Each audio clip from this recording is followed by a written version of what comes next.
Good afternoon, everybody. Sorry for the late start.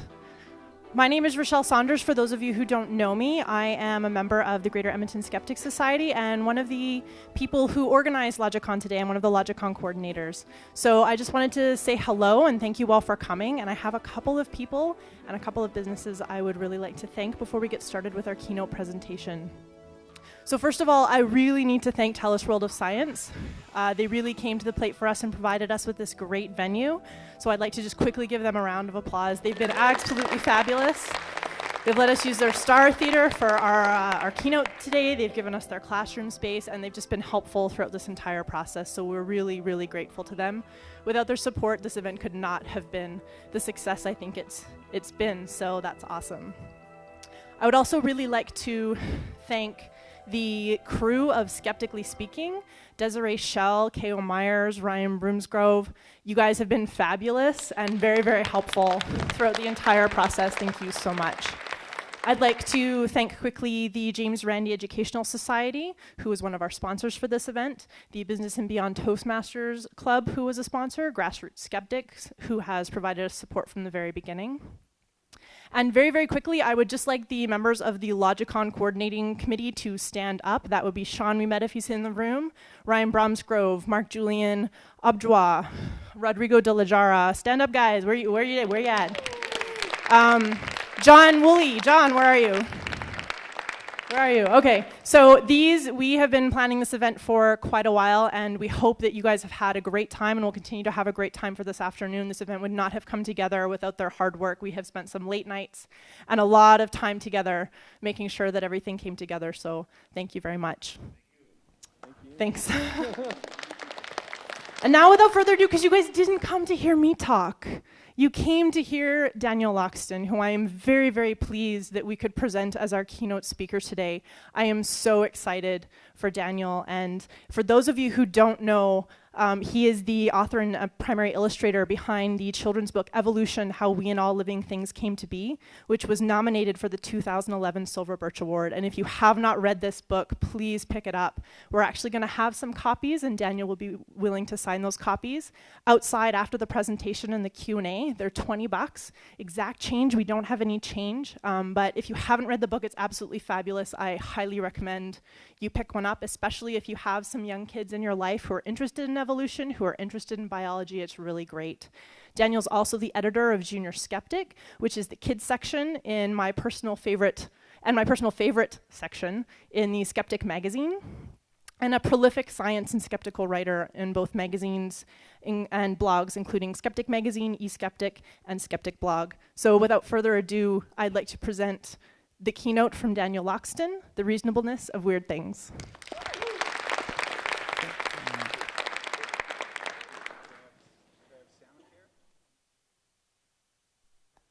Hello? There we go. Well, hello everybody. Thanks for having me here. I'm Daniel. As you've just heard, I'm the editor of Junior Skeptic, which is the 10-page kids science section bound into Skeptic Magazine. Skeptic is published by the nonprofit Skeptic Society, and it boasts a lot of recognizable science names on the editorial board. Bill Nye, Jared Diamond, the late Stephen Jay Gould during his life. There are now many skeptical organizations all around the world, and they all go back to great crime solvers like magician Harry Houdini. The idea is to use the tools of science and scholarship to solve apparently paranormal mysteries, just like Scooby-Doo. Junior Skeptic was created for a very natural human reason. People everywhere, whatever they call themselves, they share a wish to teach their insights and their values to their children. The skeptical community is no different in this respect. It was inevitable that eventually someone would make it a priority to do something for the kids.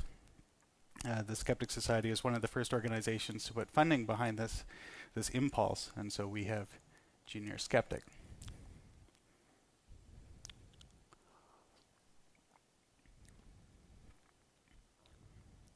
Just trying to advance the slide here.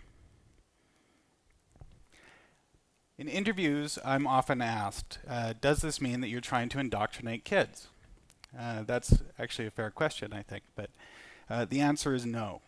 Skeptic isn't a lifestyle magazine. It's not an atheist magazine. It's a science magazine. The values Junior Skeptic tries to share are the values of curiosity, scholarship, and investigation. Those are shared human values. They belong to everybody. Nobody owns science or critical thinking, and yet no one is born knowing them either. These are things that must be taught. Usually when I'm asked to speak to the media or on stage, is to address something specific to my areas of niche expertise, often legendary monsters or technical minutiae to do with the skeptical movement itself. When I was invited to speak here today, I was encouraged to write something more personal, and so that's what I've done. I'd like to try and explain how the heck a goofy Canadian kid, a kid who was a passionate believer in the paranormal, by the way, wound up as a skeptical investigator. But first, to help set the stage, I'd like to share an anecdote told by one of my heroes, the late great astronomer Carl Sagan. Sagan was involved in skepticism even before the first North American skeptics organizations were formed in the 1970s, but he didn't spend a lot of time contributing to our niche literature. He had bigger science communication projects to tackle. Consider that 500 million people saw cosmos. But at the end of his life, during a short window of recovery from the disease that killed him, Sagan wrote an entire book about pseudoscience and the paranormal called The Demon-Haunted World: Science as a Candle in the Dark. It's widely considered the finest skeptical book ever written, and I agree. Now, although Sagan often spoke with famous people, from Johnny Carson to the Dalai Lama, he opened his skeptical masterpiece with a description of a conversation with a complete stranger. I share that story here because that stranger reminds me so much of me. One day, Sagan got into a car sent to meet him at the airport. The driver, Mr. Buckley, was excited when his passenger turned out to be that scientist guy. As we settled into the car for the long drive, Sagan wrote, he told me he was glad I was that scientist guy. He had so many questions to ask about science. Would I mind? No, I didn't mind, and so we got to talking, but not, as it turned out, about science. He wanted to talk about frozen extraterrestrials languishing in an Air Force base near San Antonio, channeling, crystals, the prophecies of Nostradamus, astrology, the Shroud of Turin.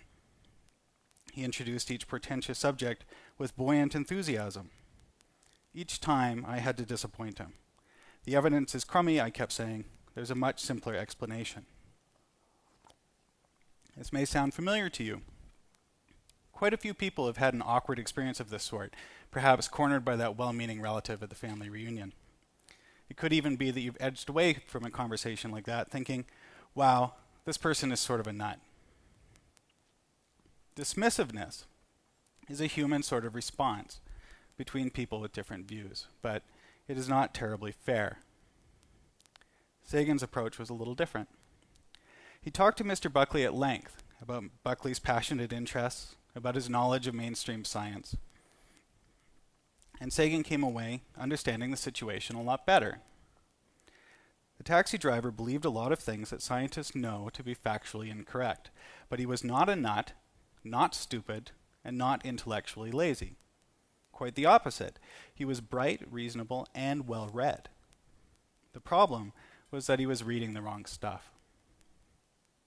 Sagan wrote, Mr. Buckley, intelligent, curious, had heard virtually nothing of modern science.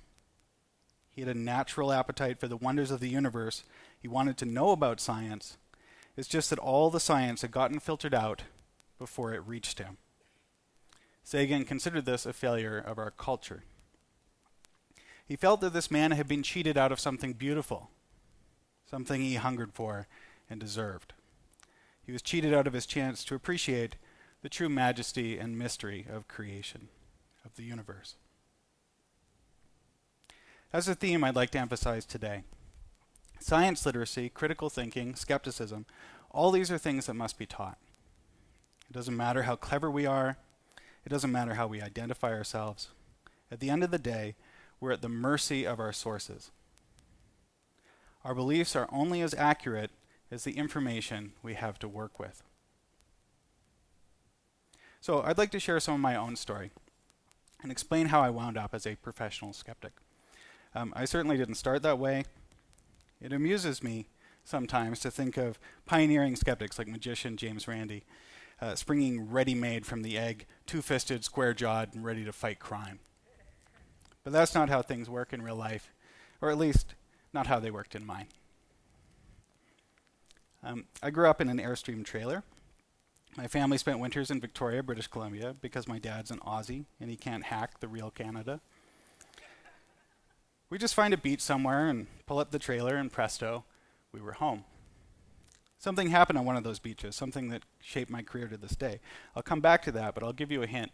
It involved a bloody big monster. Summers we spent in remote bush camps in the BC interior. My parents were tree planting contractors. They hired crews to plant new trees on BC's rugged clearcuts. In the late 1970s, tree planting camps were the last refuge for first-generation hippies like my parents, plus lots of bright, outdoorsy, new college kids. Crews often had 50 or 60 planters isolated in the exact middle of nowhere. In the middle of that, my brothers and I enjoyed a childhood that was a near-optimal mix of utopian and feral. We spent our days on our own getting into trouble near camp while the planters were out banging trees in the ground. It was really pretty glorious, catching frogs, catching fish, digging in the dirt with the dogs. I remember looking up from a Spider-Man comic one time and finding myself face to face with a bear. That sort of thing happened a lot. In the evening, we'd play chess with the planters, or hang out in the sauna with all the nudists, or watch these college kids get stoned and quote Monty Python. They seemed like intellectual titans to us at the time. That sounds funny, but there was a lot of truth to it. We were around adults a lot from a young age, and we shared in a rich life of ideas. And our parents were central to that intellectual life. My folks are and were very bright and very weird. My dad in particular comes from a long line of dreamers and schemers. The Loxtons are positively in love with ideas. They live to peel back the appearance of things, make the connections others overlook, see how things really work. They refuse to blindly accept common wisdom. They are people who ask tough questions, who want to know, really, how do you know that exactly? You may recognize these as the habits of good, solid, critical thinking. And you're right. Absolutely, you're right. But that same critical, inquisitive path can lead in more than one direction, as we'll see. We'll look first at how my parents exposed me to skepticism. My father has always been a wonderful storyteller. When my brothers and I were little, my dad would tuck us into bed, bristle our cheeks with his stubble, and tell us stories or poems. Our favorites were tales of his own childhood, growing up poor on the edge of the desert in South Australia. His Tom Sawyer-like childhood sounded magical to us, racing horses bareback over red sand, plucking heavy oranges from the trees of his family's tiny fruit farm, catching yabbies in the hidden backwaters of the River Murray. Many of these stories had a subversive edge to them, I realize now. Many were direct lessons in skepticism. I'd like to read you one of those, as I remember it 30 years later, exactly the same way I recently told it to my own son. Once upon a time, your grandpa farmer was a little boy like you. He had a mother and father and 6 brothers and sisters. They were very poor and did not have the toys and treats that I had growing up or that you have today. They trapped rabbits for food for their family, which was bad for the rabbits, but good for Australia. Every day, the kids would run barefoot over the burning sand to their schoolhouse, uphill both ways, until one day, my dad's mother came home with a rare and special treat, something almost too precious to believe.